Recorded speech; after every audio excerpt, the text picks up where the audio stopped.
So Love Games is the next track on the album, End of Suffering, and I mean we were touching on it briefly there with you, with Cam and Frank, but it's certainly a side of the Rattlesnakes that we've never really experienced before, is it? It's a new realm for Rattlesnakes. So how did you feel when you first wrote this one?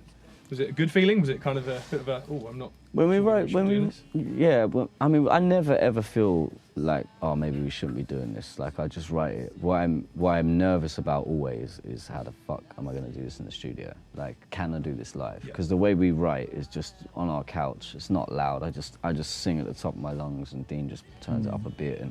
And we normally get some stuff, but quite often I can betray myself by like singing quite quietly, and like where I have a bit of a better range. Yeah. And then I get in the studio, I'm like, oh fuck, there's no way I'm getting up there. Yeah. But with this, this was the first time that you just found like exactly where I needed to be without realizing. And so the minute we found it, it just worked really, really well. And obviously, like, you know, I love Plan B, I love like John Newman, I love Amy Winehouse. I love soul music, like I always have, and for us to be able to sort of put a song like this out, I mean, our first album had a blues song on it, you know? Yeah. We've always just wanted to write the music that we want to write.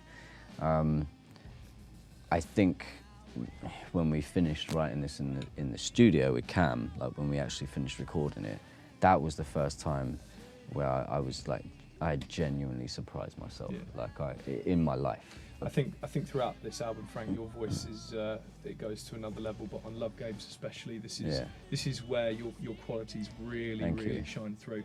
And it's great, I think, that you pick up on the soul thing, 'cause that's what I wanted to talk about as well. And you referenced Amy Winehouse. I mean, this may be for Cam and Alan a little bit more, but the piano in that is unmistakably Back to Black. Yeah, unmistakably Back to Black. It's absolutely it's brilliant, and I absolutely love it. Whose idea was that? I was just, I've got a piano in my, this is one of the only songs, we've recorded 2 songs at my studio, wholly. Actually, no, this is the only one we did, because we ended up doing the drums on Kitsuka again.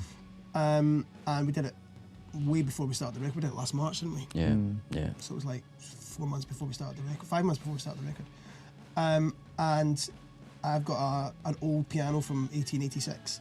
It's called by a company called Mornington and Western, who actually still exist, making pianos, but it's like 120 years old, 130 years old, this piano, and it's really fucked, but it sounds wicked, and it sounds exactly like, doing that stuff high up sounds like Amy Winehouse, and then if you do the middle stuff with the damper pedal, and it sounds like Bon Iver meets the National, so it's perfect. It's incredible song. It's a great I love the kind of the fight between the guitar and the piano in it as well. Alan, was that a particular highlight for you on this track?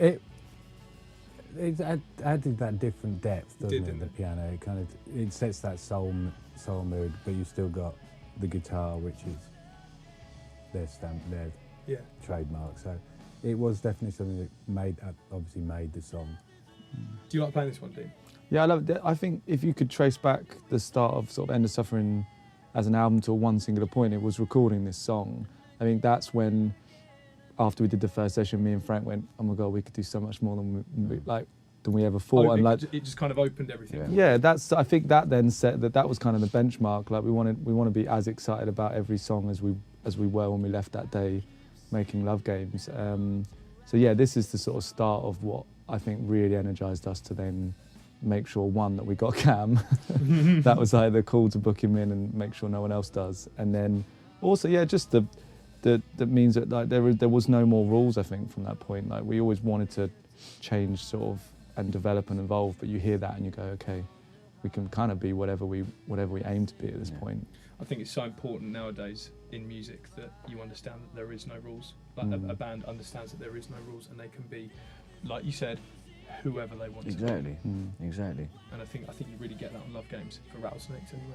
Yeah. Complete curveball, but an utter brilliant one. Yeah. Thank you.